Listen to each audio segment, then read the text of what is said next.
Mesdames et messieurs, bonsoir, ravi de vous retrouver. Une nouvelle édition de direct pour ce mardi 14 janvier 2025. L'édition d'aujourd'hui sera consacrée au développement du secteur de la technologie et des communications en Égypte. Et pour commencer, nous allons commencer par un premier reportage qui concerne le Premier ministre, Dr Moustapha Madbouli, qui a affirmé que le gouvernement allait poursuivre ses efforts afin de faire progresser ce secteur. Selon M. Madbouli, le secteur des technologies de l'information et des télécommunications et des communications est l'un des secteurs prometteurs sur lesquels le gouvernement compte actuellement pour stimuler diverses activités économiques et promouvoir l'économie nationale. Un reportage.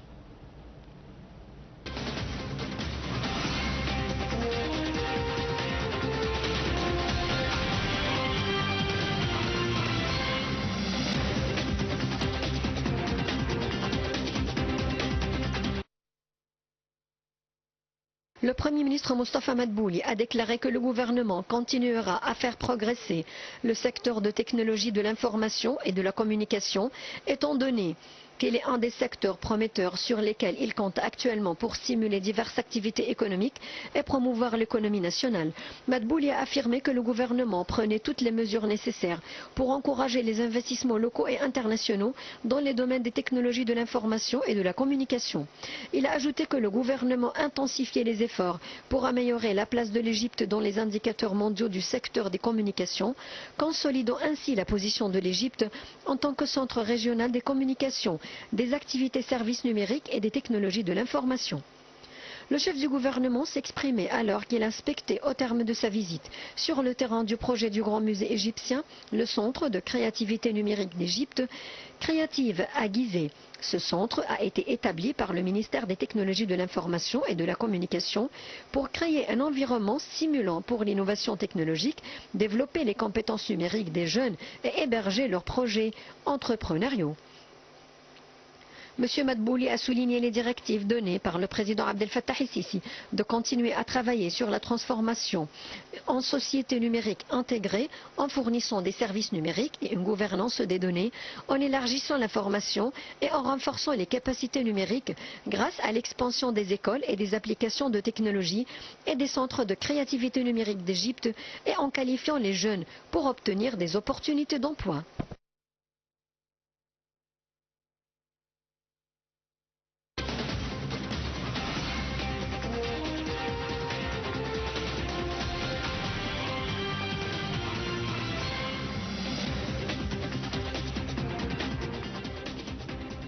Et pour parler de ce sujet, nous avons en ligne Dr Heba Qaoud, professeur d'économie et de développement. Bonsoir docteur. Bonsoir. Alors, dites-nous tout d'abord où en est-on aujourd'hui en Égypte par rapport au secteur des technologies dans le monde? Nous sommes dans une bonne position car en Égypte, on a beaucoup de jeunes qui sont bien formés dans le secteur de la technologie, de l'information, de la communication. En plus, on trouve que l'Égypte développe de nombreux services gouvernementaux maintenant en ligne et qui facilitent ainsi les interactions entre les citoyens et l'administration. On trouve qu'on cherche à former les étudiants à l'université et à utiliser l'intelligence artificielle. Pour cela, c'est bien qu'on cherche à promouvoir l'utilisation de l'intelligence artificielle pour améliorer l'efficacité des services publics et personnaliser l'expérience utilisée. Et en plus, ce qui est très connu en Égypte, c'est qu'on a les compétences requises pour le développement de secteur. Pour cela, on trouve que l'Égypte cherche toujours à promouvoir l'Égypte comme destination d'outsourcing pour le domaine de la technologie, de l'information et de la communication. Pour cela, on trouve que l'Égypte est toujours mis en avant les compétences de sa main-d'œuvre dans le domaine du site pour attirer les entreprises étrangères à délocaliser leurs activités. Et ça, on le trouve par exemple dans Smart Village au Caire. En plus, on trouve l'amélioration aussi du cadre réglementaire. L'Égypte travaille à améliorer son cadre réglementaire pour rendre le pays plus attractif pour les investisseurs étrangers. Mhm. Donc la technologie, elle a un impact direct sur l'économie. Oui, bien sûr. Mhm. Il y a des indicateurs clés de performance qu'on peut toujours les, les consulter pour voir le placement de l'Égypte dans ce secteur. Par exemple, le taux de pénétration d'Internet et les vitesses moyennes d'Internet, le nombre de startups dans le secteur de technologie d'information et de communication, le volume d'investissement dans ce secteur par les acteurs locaux et internationaux. Mhm. Et le classement de l'Égypte aussi dans les indices internationaux de la compétitivité numérique. Mhm. Et qu'est-ce qu'on entend exactement par transformation numérique? La transformation numérique, c'est quand on utilise, quand on cherche à faire les services d'une manière en ligne au lieu d'utiliser les papiers et les manuels et ce qui était très dangereux de continuer avec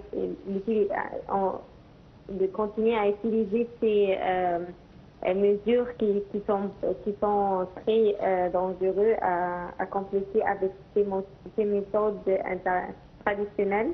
Pour cela, on encourage toujours les jeunes et les entreprises à adopter les nouvelles technologies et de transformer leur business model par l'utilisation de la technologie pour qu'ils puissent continuer sur le marché non seulement local et aussi international. Mhm. Mais est-ce que cela peut avoir un impact sur le facteur humain, c'est-à-dire le remplacement du facteur humain par le numérique? En fait, c'est notre rôle à l'université et de former les étudiants à utiliser ces nouvelles technologies. Car si les universités et les écoles, bien sûr, ne travaillent pas à former leurs étudiants et les élèves à l'école et les étudiants à l'université à utiliser ces nouvelles technologies comme l'intelligence artificielle, comme les technologies de l'industrie 4.0 et aussi le blockchain et tout ce qui était très connu comme des technologies nouvelles, ce sera très difficile qu'on peut être avoir un avantage compétitif et d'avoir quand même un progrès dans l'économie.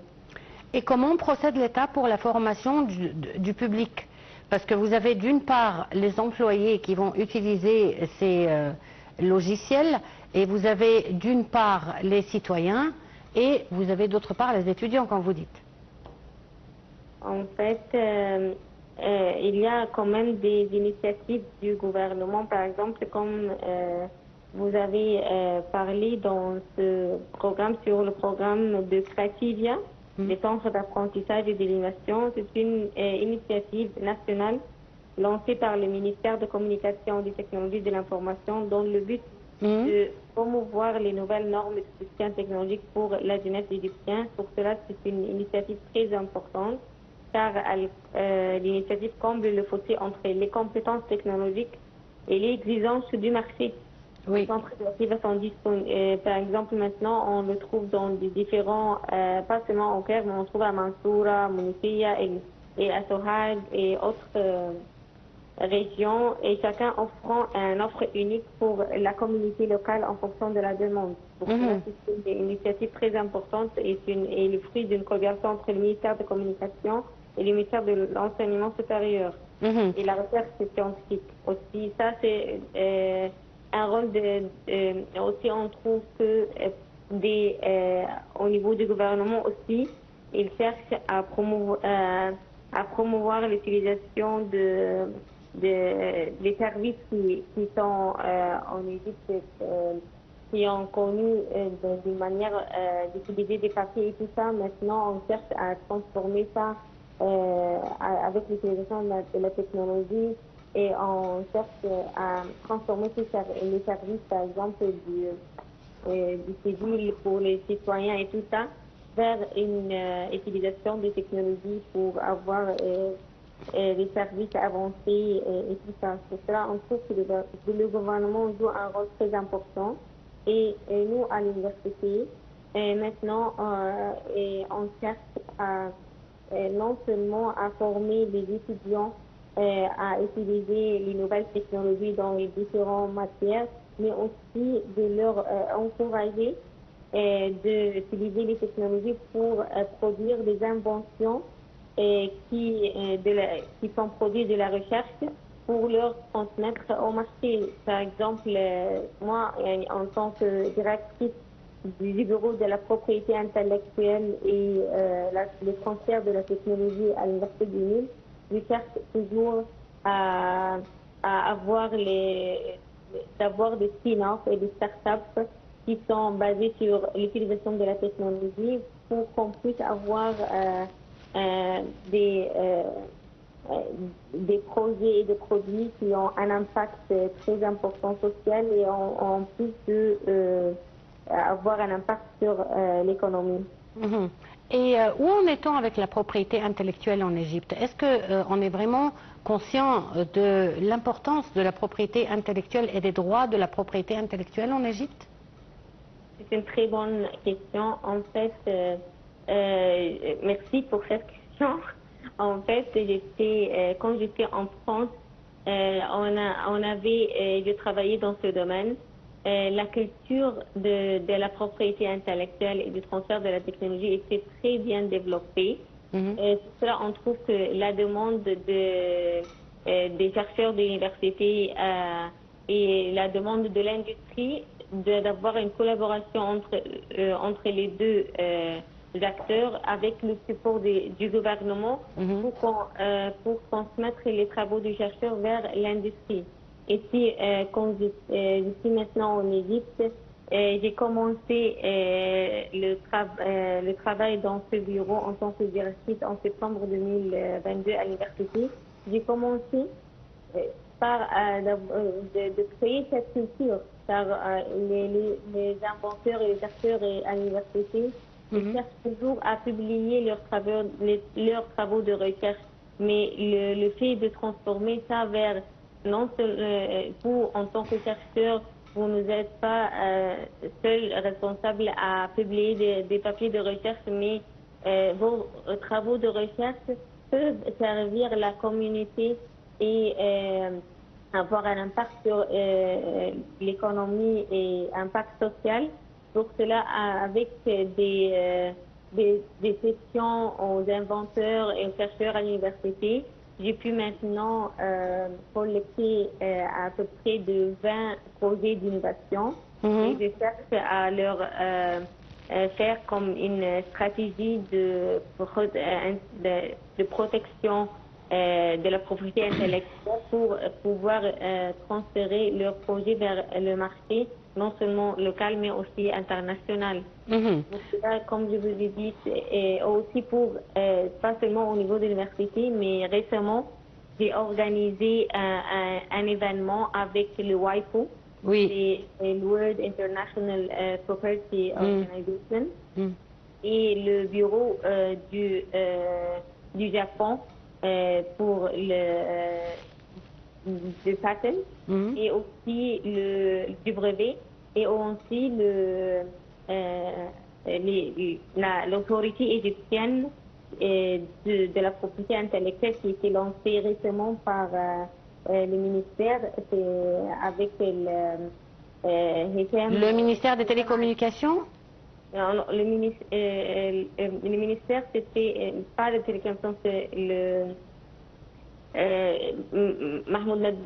Moustapha Madbouli qui a annoncé que Dr Hicham Azmi, le responsable de ce nouveau projet, et on a fait ensemble au début de décembre, de 3 à 5 décembre, comme un grand événement pour pas seulement l'Égypte, mais les pays africains qui parlent en arabe, sur l'importance d'avoir un environnement législatif et sécurisant la propriété intellectuelle pour les Égyptiens et les Africains Et cet événement avait un impact positif car on trouve plusieurs individus et des autorités qui ont assisté à cet événement. Et par exemple, le ministère les Public Prosecutor Office, on trouve les gens légaux dans toutes les autorités qui étaient aussi intéressés par cet événement car c'est important d'avoir les gens travaillent dans un environnement sécurisant leurs droits au niveau de l'industrie mais aussi au niveau des utilisateurs. Et comment est-ce que vous évaluez les moteurs de recherche ou les logiciels de l'intelligence artificielle, surtout en ce qui concerne les recherches et les études, puisque de plus en plus les élèves à l'école et les étudiants à l'université l'utilisent de plus en plus pour la production de leurs devoirs ou de leurs tâches demandées. Oui, vous avez raison. En fait, ça c'est comme un enjeu pour les professeurs de changer leur méthode dans l'enseignement. Moi personnellement, j'encourage mes étudiants d'utiliser l'intelligence artificielle, mais en cherchant quelques informations pour faire un critique sur un projet, un tel projet. Mais je ne l'encourage pas à faire comme des questions, des questions simples en utilisant l'intelligence artificielle. Donc là, c'est important de changer la façon dont les professeurs enseignent leurs projets. Et actuellement, je travaille sur un projet moi-même de comment on peut moderniser les curriculums des universités avec l'utilisation de la technologie pour qu'on puisse répondre aux besoins du marché. Oui, mais ça, je veux dire, même si les universités et les écoles encouragent, vous avez des logiciels qui encouragent les élèves à les utiliser. Alors, comment on peut combattre ça? Parce que les élèves, ils vont aller vers la solution la plus simple. Exactement, pour cela, dans les examens, on leur empêche d'ouvrir ces tables par installer un logiciel qui s'appelait Safe Mode. Avec cette installation du logiciel, les étudiants ne peuvent pas ouvrir d'autres tables que les tables de l'examen. Ça, c'est très important. Et en plus, on a changé la façon dont on demande les étudiants des questions d'une manière que les étudiants doivent lire des bouquins et lire plusieurs articles pour qu'ils puissent donner une réponse favorable aux questions qu'on leur demande. Donc, comment voyez-vous l'avenir de la technologie concernant les études post- et pré-universitaires? C'est très important d'encourager les étudiants à utiliser la technologie, mais d'une manière qui était favorable. Moi, en tant que professeur, assistant professeur dans l'école supérieure du management de la technologie, je trouve avec mes étudiants, je leur donne des cours et en même temps, je supervise leurs travaux de PhD et de master. Je leur dis comment on peut utiliser, en choisissant les topics, on trouve comment on peut utiliser la technologie pour favoriser un tel projet. Par exemple, un de mes étudiants travaille sur comment on peut utiliser la technologie pour faciliter l'éducation aux étudiants qui ont un problème visuel, des problèmes visuels par exemple. Ça, c'est un projet important. Un autre projet, c'est comment utiliser aussi les technologies pour favoriser l'éducation aux étudiants qui ont par exemple ADHD ou autres problèmes.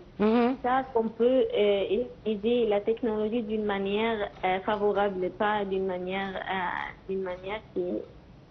qui peut avoir des risques, pas seulement au niveau du client, mais aussi au niveau de l'État. Cela, on doit faire quand même comme un awareness campaign pour les étudiants pour leur dire comment vous pouvez utiliser la technologie dans leurs études d'une manière éthique et aussi d'avoir dans les universités des comités pour l'utilisation éthique de l'intelligence artificielle et des autres technologies, bien sûr. Mais c'est très important aussi qu'on dit que avec l'utilisation de ces nouvelles technologies, avec ce qui se passe au niveau des industries maintenant, ils doivent travailler sur leurs travaux, améliorer la qualité du produit, de leurs produits locaux, et pour qu'on puisse exporter leurs produits. Et on doit leur faire l'université a commencé à offrir comme un service aux industries qui s'appelle Technology Road Mapping. Avec cet exercice, on aide les industries de identifier les technologies clés qu'ils peuvent construire leur business sur ces technologies pour qu'ils puissent améliorer la qualité de leurs produits locaux et puis exporter leurs activités. Et comment peut-on réglementer aujourd'hui l'usage de la technologie dans notre vie courante? C'est-à-dire qu'aujourd'hui, on voit, et très souvent, des enfants de 2 ans avec une tablette ou avec un portable en train de jouer à des jeux ou de voir des films. Comment peut-on mettre des règles claires et protectrices pour nos enfants concernant l'usage de la technologie? En fait, je trouve ça que c'est la responsabilité des parents de faire comme un contrôle sur les enfants. Et en plus, maintenant, on trouve des applications qui font comme un mode cible pour les enfants. Pour cela qu'on trouve ça, c'est important pour que les enfants ne peuvent pas entrer dans tous les sites web avec une autorisation de leur et un contrôle par leurs parents. Mais je pense qu'on a quand même un grand rôle à faire concernant les pour et les contre de la technologie. Bien sûr. Docteur Heba Karoui, je vous remercie beaucoup pour cette intervention. C'était un plaisir. Une petite pause et on se retrouve tout de suite après.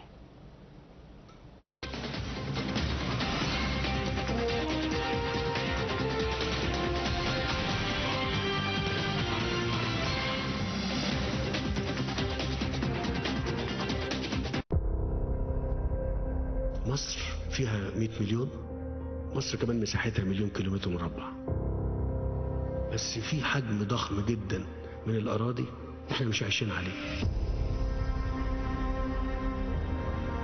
ما خدناش بالنا على مدى 60-70 سنة فاتوا ان الكلام ده هيبقى ليه تأثير كبير جدا وخطير على حياتنا ومستقبلنا. لكن احنا مش سايبين لا القاهرة ولا اسكندرية ولا بورسعيد ولا المحافظات. بنتحرك في كل القديم والجديد مع بعض عشان يليق بينا ويليق بالمصريين يعني. الموضوع مش مباني بس، لا ده تطور كبير قوي احنا بنعمله. فأرجو ان احنا نستعد مفكرين مثقفين فنانين. هذا الحدث الكبير ميلاد دولة جديدة بافتتاح العاصمة الجديدة. ميلاد دولة جديدة. إعلان جمهورية ثانية.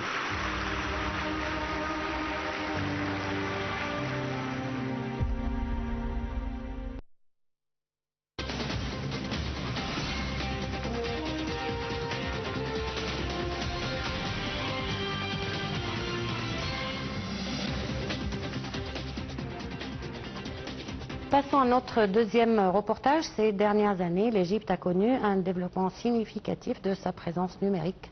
En effet, le gouvernement fait preuve de volontarisme politique dans le secteur des technologies de l'information et des communications en mettant en œuvre des politiques massives de numérisation. Il a mis en place, dans le cadre de sa vision de 2030, un nouveau volet intitulé Digital Egypt, et voici les explications dans ce reportage.